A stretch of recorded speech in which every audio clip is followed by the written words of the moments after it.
आपल्या पहिल्या सेगमेंटचं नाव आहे चूक की बरोबर. थायरॉइड कधीच बरा होत नाही. चूक की बरोबर? चूक. वेगवेगळे प्रकारचे थायरॉइड आहेत. काही थायरॉइड बरे पण होतात, गोळ्या औषधं बंद पण होतात. जंक फूड खाल्ल्यामुळे थायरॉइड होतं? होऊ शकतो, होतोच असं नाही. थायरॉइड फक्त बायकांनाच होतो? चूक. थायरॉइड असलेल्या स्त्रीला मूल होण्यासाठी अवघड जातं, कन्सीव्ह होणं अवघड जातं? चूक. PCOSचा ज्यांना त्रास असतो त्यांना शक्यतो थायरॉइड होतोच? अजिबात नाही. चूक. थायरॉइड असलेली व्यक्ती जास्त चिडचिड करते किंवा मूडी असते? पार्टली चूक. म्हणजे कसं की थायरॉइड असलेली व्यक्ती जेव्हा त्यांचं थायरॉइड कंट्रोलमध्ये असतं तेव्हा त्यांना मूड डिस्टर्बन्सेस होत नाहीत. पण जर तुमचा थायरॉइड कंट्रोलमध्ये नसेल तर तुम्हाला मूड डिस्टर्बन्सेस होऊ शकतात. जर एखाद्या व्यक्तीला हेअरफॉल झालाच तर तो 100% थायरॉइडच असतो? अजिबात नाही. हेअरफॉलचे बरेच वेगवेगळी कारणं आहेत. थायरॉइड हे त्याच्यातलं एक कारण आहे. थायरॉइड कंट्रोलमध्ये आल्यावर तो हेअरफॉल थांबतो. ज्याची जीवनशैली खूप स्ट्रेसफुल आहे, ताणाची आहे, किंवा जरा हळवी व्यक्ती, जास्त विचार करणारी, ओव्हर थिंकिंग करणाऱ्या व्यक्तीला थायरॉइड होण्याचं प्रमाण जास्त आहे? बरोबर, पण काही अंशतच. म्हणजे जे जीवनशैलीमुळे येणारे थायरॉइडचे आजार आहेत त्याच्यात स्ट्रेस हे एक कारण आहे. थायरॉइड झालेल्या व्यक्तीचं वजन कधीच कमी होऊ शकत नाही? अतिशय चूक. थायरॉइड झालेल्या व्यक्तीला आयुष्यभर गोळी घ्यावीच लागते? सो हे ज्या व्यक्तीला जेनेटिक किंवा ऑटो इम्युन हायपोथायरॉइडिझम आहे त्या व्यक्तीसाठी लागू होतं. इतर थायरॉइडच्या आजारासाठी आयुष्यभर गोळ्या नसतात. जी व्यक्ती खूप जास्त मीठ खाते, खारट गोष्टी खाते, तिला थायरॉइड होतो? चुकी बरोबर? चूक. चूक. चुकीच्या भेसळयुक्त ज्या शरीरामध्ये त्वचेमार्फत असतील नाहीतर पोटातून असतील ज्या गोष्टी जात आहेत त्याच्यामुळे थायरॉइड होतो? हो, होऊ शकतोच. म्हणजे जीवनशैलीमध्ये जसं मी म्हणलं त्यामध्ये स्ट्रेस जसा एक भाग होता तसाच ह्या पण गोष्टी येतात. थायरॉइड हा अनुवंशिक असतो? चुकी बरोबर? पार्टली बरोबर. थायरॉइडचे काही अनुवंशिक आजार असतात, जेनेटिक असतात, पण काही थायरॉइडचे आजार अनुवंशिक नाही आहेत.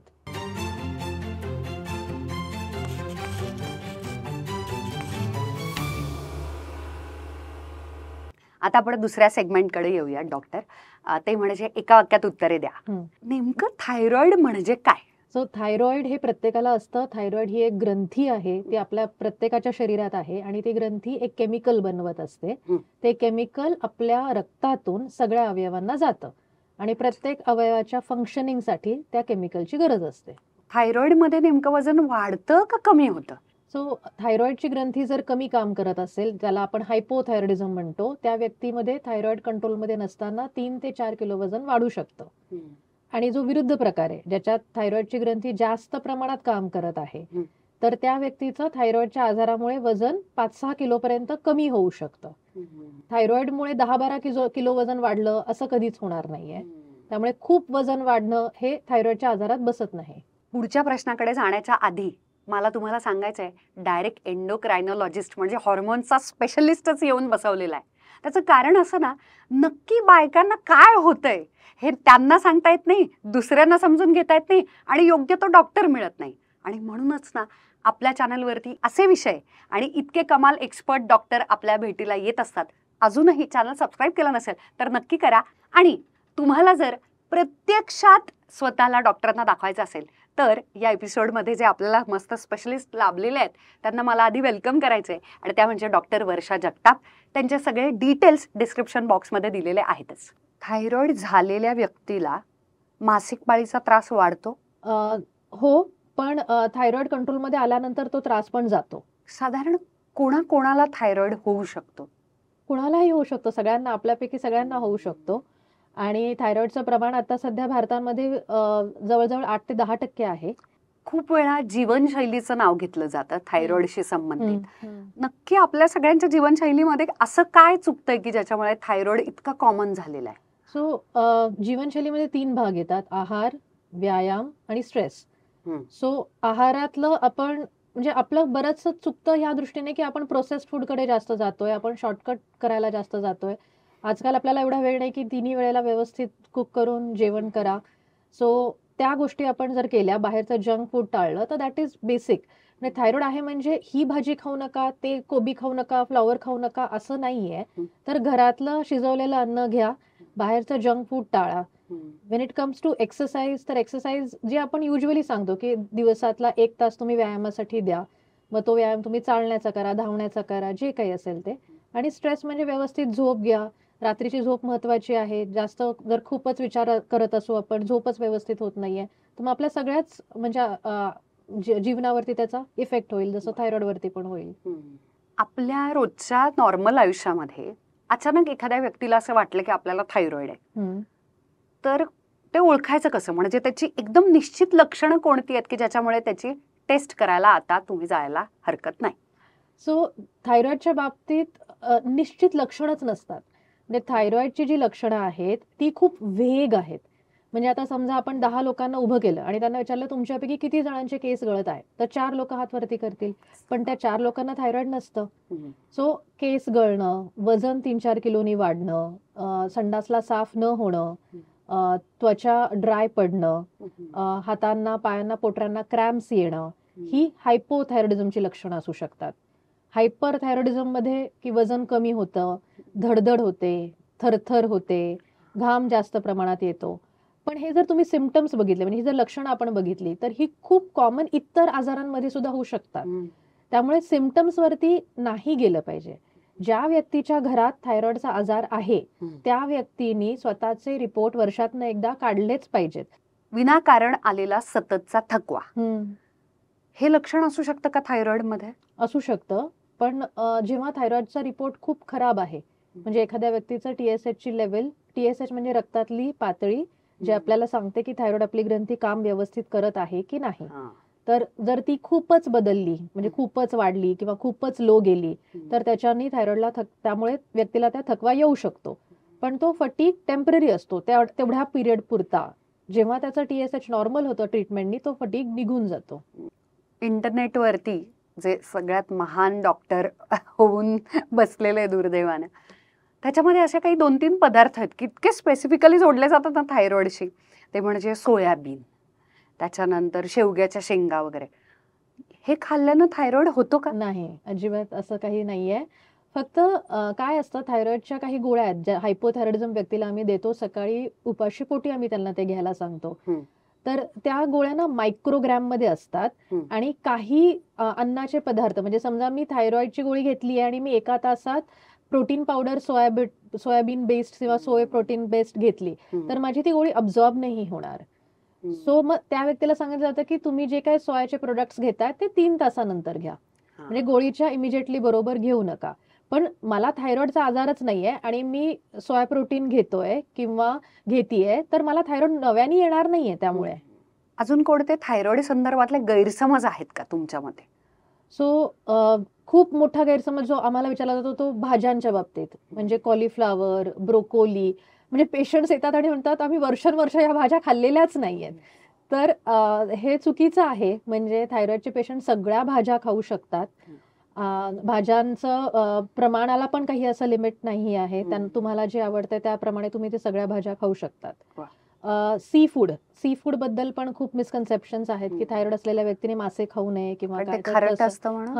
पण मग तसं काहीच नाहीये. म्हणजे सी फूड पण तुम्हाला अलाउड आहे. मिठाबद्दल आपण बोललो की मिठाच्या बाबतीत पण गैरसमज आहेत की मीठ रॉक सॉल्ट घ्यायचं, नॉर्मल घ्यायचं नाही. तर तसं करायची गरज नाहीये. आयोडीन हे गरजेचं असतं प्रत्येकाला, त्यामुळे आयोडाइज सॉल्ट प्रमाणात घेतलंच गेलं पाहिजे. काही थायरॉइडचे पेशंट खूप रेअर असतात, ते म्हणजे ज्याला आम्ही ग्रेव्ह डिसीज असा आजार म्हणतो की ज्याच्यात ग्रंथी जास्त प्रमाणात काम करत असते. म्हणजे जर माझ्याकडे 100 थायरॉइडचे पेशंट येत असतील तर त्याच्यामधलं एखादं पेशंट असा असेल, तर त्या पेशंटला मी अशा वेळेला सांगू शकते की ज्यांना म्हणजे गोळ्या देऊन सुद्धा आम्हाला तेवढा रिस्पॉन्स येत नाहीये, मग त्यांना आम्ही सांगतो की नाही तुम्ही खडं मीठ वापरा, तुम्ही आयोडाइज सॉल्ट नका वापरू. पण ते फार रेअर, म्हणजे 100तल्या एखाद्या थायरॉइडच्या पेशंटला. पण अशा पद्धतीच्या या ग्रेव्ह डिझीज मध्ये वजन खूप झपाट्यानं कमी होत असेल ना? हे 5-6 किलो वजन कमी होतं त्यांचं जनरली जेव्हा ते प्रेझेंट करतात तेव्हा. तर आता आपण आपल्या तिसऱ्या सेगमेंटकडे आलेलो आहोत. थोडक्यात उत्तरे द्या. समजा प्रेग्नन्सीच्या दरम्यान थायरॉइड झाला तर तो बाळाला पास ऑन होतो? नाही. थायरॉइड जो जेनेटिक प्रकारातला असतो तो तुम्हाला थायरॉइड कधी झाला, म्हणजे मी आई आहे हम्म. आणि माझी डिलिव्हरी झाल्यानंतर मला 10 वर्षांनी थायरॉइड झाला, हम्म. तरी तो माझ्या मुलाला पास ऑन होऊ शकतो, बिकॉज तो जेनेटिक आहे, तो जीन्स मधून जाणार आहे. बरोबर. थायरॉइड कधी झाला, प्रेग्नन्सीमध्ये झाला का प्रेग्नन्सीच्या नंतर झाला, हे मॅटर नाही करत. सो आईकडून आणि वडिलांकडून दोघांकडूनही थायरॉइड बाळाला होऊ शकतं, हम्म. पण मग ते लहान वयात होत नाही. हम्म. जनरली हे जे जेनेटिक थायरॉइडचे प्रॉब्लेम्स असतात ते वयाच्या 20 नंतर दिसतात. सो ज्यांच्या घरी थायरॉइडचे आजार आहेत त्यांना आम्ही सांगतो की वयाच्या 20 नंतर वर्षातनं एकदा टेस्ट करत जावा. डेअरी प्रॉडक्ट्स बद्दल पण एक खूप बोललं जातं, कारण म्हणूनच त्याच्यातून विगनिझम आणि विगन असणं वगैरे असं सगळं सुरू झालं. तर अशा खरोखरीच दूध आणि दुग्धजन्य पदार्थांमुळे थायरॉइड होतो किंवा वाढतो का? ही एक प्रकारची थिअरी आहे. बेसिकली काय होतंय की आता थायरॉइडचे आजार जास्त प्रमाणात डिटेक्ट होत आहेत. मग शास्त्रज्ञ रिसर्चर्स हे बघायचा प्रयत्न करतायत की ते का, त्याचं प्रमाण का वाढतंय. तर मग एक कारण हे दिलं जातं की बिकॉज ऑफ डेअरीच्या प्रोडक्ट्समुळे ऑटो इम्युनिटी कदाचित वाढत असेल, पण हे सिद्ध कुठेही झालेलं नाहीये. ते एक कारण घेऊन फक्त आपण सगळ्यांनी डेअरी बंद करणं हे चुकीचं ठरेल. आणि स्पेसिफिकली जेव्हा मी व्हेजिटेरियन आहे, माझं तेवढंच एक प्रोटीन सोर्स आहे आणि तेच जर मी बंद करत आहे तर मला उलट ते प्रोटीन डेफिशियन्सीमुळे दुसरे प्रॉब्लेम्स होतील. सध्या अजून एक विषय इंटरनेटवरती गाजतोय, ते म्हणजे साखर आपला शत्रू आहे. थायरॉइड आणि शुगर याचा काय एक्झॅक्टली संबंध आहे? थायरॉइड ग्रंथी जे केमिकल बनवते ते थायरॉइड हॉर्मोन आहे. इन्सुलिन हे पण एक हॉर्मोन आहे. सो हे दोन वेगवेगळे हॉर्मोन्स आहेत आणि दोन्ही हॉर्मोन शरीरातल्या मेटाबॉलिझम साठी गरजेचे असतात.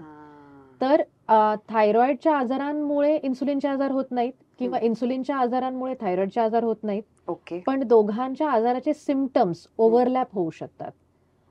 त्यामुळे हे थायरॉइडच्या स्पेशलिस्टकडे गेल्यावर तुम्हाला समजू शकेल की कुठले तुमचे आजार थायरॉइड, कुठले प्रॉब्लेम्स थायरॉइडमुळे होत आहेत किंवा कुठले प्रॉब्लेम्स इन्सुलिनच्या रेझिस्टन्समुळे होत आहेत. पण मग हा इन्सुलिन रेझिस्टन्स हा काय प्रकार आहे एक्झॅक्टली? सो जेव्हा आपल्या जीवनशैलीमुळे किंवा स्ट्रेसमुळे किंवा जेनेटिक्समुळे सुद्धा जर माझ्या शरीरातलं बॉडीमधलं फॅट आणि विशेष करून पोटाच्या भोवतीची चरबी जेव्हा वाढते, तर तेव्हा जे इन्सुलिन हॉर्मोन जे माझ्या स्वादुपिंडातून पॅनक्रियाजमधून रेग्युलरली बनतच असतं, आपल्या प्रत्येकाच्या शरीरात बनत असतं, ते पेशींपर्यंत पोहोचू शकत नाही. त्याला आपण म्हणतो इन्सुलिन रेझिस्टन्स, कारण पेशींच्या भोवताली फॅट जमा झालेलं आहे. आणि मग इन्सुलिन रेझिस्टन्समुळे हे sugar, blood pressure, cholesterol, heart problems ह्या गोष्टी होतात. प्रत्येकानंच खरं तर थोडा काळ कन्सीव्ह होण्यासाठी, प्रेग्नंट राहण्यासाठी गेल्यानंतर जरा वाढला काळ, लवकर कन्सीव्ह नाही होत आहे, तर थायरॉइडची टेस्ट करून घ्यायला पाहिजे. हो, आणि स्त्रीरोग तज्ज्ञ आजकाल ते सांगतातच. फक्त सगळ्यांना, म्हणजे प्रेग्नन्सी लवकर राहत नाहीये त्यांनीच नाही, तर प्रत्येक स्त्रीनी प्रेग्नन्सीचा प्लॅन करण्याच्या आधी थायरॉइड करावं. कारण थायरॉइड जेव्हा काठावरती असतं तेव्हा त्याची लक्षणं काहीच नसतात आणि काठावरच्या थायरॉइडमुळे प्रेग्नंट असताना अबॉर्शनची रिस्क वाढते. तर त्या गोष्टी टाळायच्या असतील तर मग गायनेकोलॉजिस्ट जनरली काही एक टेस्ट सांगतात की आता मला प्रेग्नन्सी प्लॅन करायची आहे तर ह्या टेस्ट करून घ्या. मग त्यात एक थायरॉइडची पण टेस्ट असते. आपल्याला थायरॉइड होऊ नये यासाठी काय काय करता येईल? सो थायरॉइडचे 2 मेन प्रकार आहेत, एक अनुवंशिकतेमुळे आलेला आणि एक जीवनशैलीमुळे आलेला. जर अनुवंशिकतेमुळे आलेला जो थायरॉइड आहे तो होऊ नये हे आपल्या हातात नाहीये. म्हणजे ते आपल्याला होऊच शकतं, आपण कितीही जीवनशैली व्यवस्थित ठेवली तरी. आणि जीवनशैलीमुळे जो थायरॉइड येतात, जर माझ्या म्हणजे फॅमिलीमध्ये कुणालाच थायरॉइडचं नाही आहे तर मी स्वतःची जीवनशैली म्हणजे माझा आहार, व्यायाम आणि स्ट्रेस या गोष्टी कमी ठेवल्या तर मग मला थायरॉइड होण्यापासून मी स्वतःला रोखू शकते. थायरॉइड ज्यांना आहे अशा लोकांनी डाएटमध्ये शक्यतो काय असायलाच पाहिजे त्यांच्या आणि काय नसायलाच पाहिजे हे पाळावं? जो ऑटो इम्युन किंवा जेनेटिक थायरॉइड आहे त्या व्यक्तींनी काहीही खाल्लेलं चालतं. जो जीवनशैलीमुळे आलेला थायरॉइड आहे त्या व्यक्तींनी बेसिकली स्वतःचं वजन शरीराचं आणि फॅट हे आपल्याला कंट्रोलमध्ये ठेवायचं असतं. मग जे वजनासाठी आणि फॅटसाठी जो आहार आपण करू की ज्याच्यात आपण ताज्या भाज्या खाऊ, आपल्या जे काही भाकरी, चपाती, भात, जे कार्बोहायड्रेट आपण म्हणतो, तर ते आपण मर्यादित ठेवू. डाळी उसळी जास्त खाऊ. तर ह्याच गोष्टी करायच्या आहेत. आणि अवॉइड करायचं आहे म्हणजे जे टाळायचं आहे ते म्हणजे जंक फूड, की जे मैद्यापासून बनलेले ब्रेड, पिझ्झा, पास्ता, पाव, बर्गर अशा सगळ्या गोष्टी बेसिकली टाळणं. व्यायामाचे पण आता डॉक्टर खूप प्रकार आहेत, पण स्पेसिफिकली थायरॉइड झालेल्या व्यक्तीला, स्त्रियांना असेल आणि मुलींना, त्यांनी कोणता व्यायाम आहे की तो शक्यतो तो केल्यानं फायदा होतो? हा एक खूप मोठा गैरसमज आहे. कारण बरेच पेशंट्स आमच्याकडे येतात आणि ते म्हणतात की आम्ही योगाचा मत्स्यासन करतोय किंवा हे काही करतोय आणि मग आमचा थायरॉइड आता त्याच्यामुळे बरा होणार आहे. तर असं अजिबात नाही आहे. थायरॉइडचे जसं मी म्हटलं तसं जो जेनेटिक प्रकार असतो त्याच्यात तुम्ही काहीही व्यायाम करा, तो काही फरक पडत नाही त्याच्याने. जेनेटिक प्रकारातल्या थायरॉइडला व्यक्तीला गोळी घेत राहणं एवढंच एक सोल्युशन आहे. त्याचा आहार, व्यायाम त्यांनी काही केला तर त्यांनी थायरॉइड बदलणार नाहीये. आणि जो जीवनशैलीमुळे आलेला थायरॉइड आहे, तर त्या व्यक्तीला जो व्यायाम करायचा आहे, तो व्यायाम त्याचं स्वतःचं वजन आणि फॅट कंट्रोलमध्ये ठेवण्याकरता करायचा आहे. ओके. मग त्याच्यात कार्डिओ पद्धतीचा आणि स्ट्रेंथ ट्रेनिंग जे आपण म्हणतो, की कार्डिओ म्हणजे धावणं, चालणं, पोहणं, स्ट्रेंथ म्हणजे वजन उचलणं किंवा बॉडी ट्रेनिंग करणं, योगा, पिलाटेस असे टाईपचे व्यायाम. सो असा पर्टिक्युलर मी फक्त मानेचाच कुठला तरी व्यायाम केला म्हणजे माझा थायरॉइड ऍक्टिव्हेट होणार आहे आणि छान काम करायला लागणार आहे, असं काही नसतं. आता खरं आपण किती कंट्रोल केलं ना तरी सुद्धा आपली आयुष्य आता कमी ताणाची करणं एवढंच करू शकतो आपण. ताण पूर्ण घालवू शकत नाही, कारण शहरांमध्ये तर आता खूपच जास्त हेक्टिक झालेलं आहे सगळं. म्हणजे एका ठिकाणाहून दुसऱ्या ठिकाणी जाणं सुद्धा स्ट्रगल आहे. अशा ताणाच्या जीवनशैलीमध्ये आपण हा होऊ नये थायरॉइड यासाठी काय करू शकतो? सो ताण प्रथम आपण लक्षात घेणं की आपल्याला हे होतंय, पण त्याला रिॲक्शन आपण ठरवू शकतो की आपण कसं रिॲक्ट करायचं. करेक्ट. म्हणजे जर माझ्या हातात असतील गोष्टी तर मी गोष्टी थोड्या लिमिटमध्ये ठेवणं. म्हणजे आता माझ्या स्वतःच बोलायचं झालं तर आता पेशंट्सचं लिमिट नाहीये. जर मी ठरवलं तर मी दिवसाला 100 कितीही पेशंट्स बघू शकते. पण जर मला माझी तब्येत गरजेची आहे किंवा महत्वाची वाटतेय तर मी ठरवून घेतलंय की मला हे 30 पेशंट दिवसाला तेवढेच बघायचे आहेत. सो आपण स्वतःची लिमिट ठरवा. आपल्याला किती स्ट्रेस सहन होतोय, जर त्या स्ट्रेसमुळे आपल्या इंटरपर्सनल रिलेशनशिप्समध्ये प्रॉब्लेम येतोय, आपल्याला झोपेमध्ये प्रॉब्लेम येतोय, म्हणजे ती स्ट्रेसची लिमिट आपली एक्सीड झालेली आहे, मग आपण definitely will have to cut down आणि आपल्या बऱ्याचशा गोष्टी मग आपण कमी करून किंवा काय त्याच्यावरती आपण म्हणजे करू शकतो. असं पण एक मानसिक ताण नावाचा जो प्रकार आहे, जो खरा डिसाइडिंग फॅक्टर असतो दुर्दैवानं, तो शरीरावरती पण परिणाम करतो, आपल्या सगळ्या गोष्टींवरती परिणाम करतो आणि आता माइंड ओव्हर बॉडी हे सिद्ध पण झालेलं आहे. तर या मानसिक ताणामुळे थायरॉइड होऊ शकतो का? हो. आणि तो कंट्रोल कसा करायचा मग? सो मानसिक ताणामुळे जो थायरॉइड होतो तो एक जीवनशैलीचा थायरॉइडचाच एक भाग झाला. आणि मानसिक ताण जर जास्त प्रमाणात येत असेल तर आपल्याला सायकॅट्रिस्ट किंवा थेरपिस्टकडे जाणं, काउन्सिलिंग सेशन्स घेणं, मेडिसिन्स लागले तर घेणं हेच महत्वाचं आहे. आणि बऱ्याच वेळेला आम्ही बघतो की म्हणजे बाकी काहीच नाहीये, म्हणजे आहार व्यवस्थित आहे, व्यायाम व्यवस्थित आहे, वजन एखाद्याचं कंट्रोलमध्ये आहे, पण फक्त स्ट्रेसमुळे त्यांचा थायरॉइडची लेवल काठावरती गेलेली आहे. मग त्या व्यक्तीला गोळ्या औषधं वगैरे देत नाही, रेफर करतो असं सायकॅट्रिस्टकडे, थेरपिस्टकडे. बऱ्याच वेळेला म्हणजे आजकाल आता जागरूकता वाढल्यामुळे पेशंट्स पण स्वतःहून जातात आणि मग त्यामुळे मग ते विथ दॅट थेरपी त्यांचं थायरॉइड बिना काही गोळ्या नॉर्मलला येतं. म्हणजे सो जिथे ताण हे कारण आहे तिथे ट्रीटमेंट त्या ताणासाठीच करावी लागते. थायरॉइड आणि व्यसनांचा काही संबंध आहे का? म्हणजे ड्रिंकिंग आणि स्मोकिंग त्याचा थायरॉइडशी डायरेक्ट काही कनेक्शन नाहीये. म्हणजे मी व्यसन करतोय म्हणून मला थायरॉइड होईल असं नाहीये. व्यसन केल्यामुळे दुसरे आजार होतील. तर ज्या व्यक्तीला हायपरथायरॉइडिझम, जसं मी म्हटलं ग्रेव्स डिसीज आहे, त्यांना काही जणांना डोळ्याचे प्रॉब्लेम्स असतात, म्हणजे त्यांचे डोळे मोठे असतात किंवा हे, आणि त्या व्यक्तीला स्मोकिंग ऍक्टिव्ह ॲज वेल एज पॅसिव्ह तर हे अलाउड नाहीये. स्मोकिंगनी त्यांच्या डोळ्याचा प्रॉब्लेम जास्त प्रमाणात वाढतो. पण व्यसनांमुळे थायरॉइड होतो तर हे याच्यामुळे नाही होत. काही ड्रग्ज असतात, रिक्रिएशनल ड्रग्ज घेतले जातात, म्हणजे मॅरियुआना वगैरे, तर त्या ड्रग्जमुळे थायरॉइड होऊ शकतो. मला आता कोणत्याच पॅथी आणि त्या कॉन्ट्रोवर्सीमध्ये पडायचं नाहीये, पण तरी सुद्धा पर्यायी औषध हे प्रत्येकच जणाला आवडतं. थायरॉइडची ठरलेली जी औषध आहेत त्याला काही अल्टरनेटिव्ह आहे का? तर हायपोथायरॉइडिझम मध्ये जे जेनेटिक असतात त्या व्यक्तीला तुम्ही थायरॉइडचे कुठल्याही पथी ट्राय करा, अल्टरनेटिव्ह मेडिसिन्स ट्राय करा, गोळ्या बंद होत नाहीत. त्यामुळे त्याला ह्या गोष्टीमध्ये पडण्यात काही अर्थ नसतो. पण अगेन्स्ट दॅट की जे थायरॉइडचे आजार जे नॉन जेनेटिक आहेत, जे हायपोथायरॉइडिझम, ज्याच्यात आम्ही एक टेस्ट असते रक्तातली, अँटीबॉडी नावाची टेस्ट असते, ती तुम्हाला थायरॉइडचे स्पेशलिस्ट डॉक्टर सांगू शकतात आणि ती टेस्ट केल्यावर तुम्हाला समजू शकतं. म्हणजे समजा मला फॅमिली हिस्ट्री माहित नाहीये, कुणाला आहे काय आहे कल्पना नाहीये, पण त्या एका टेस्ट मधून सुद्धा समजू शकतं की हे जेनेटिक आहे का नाही आहे ते.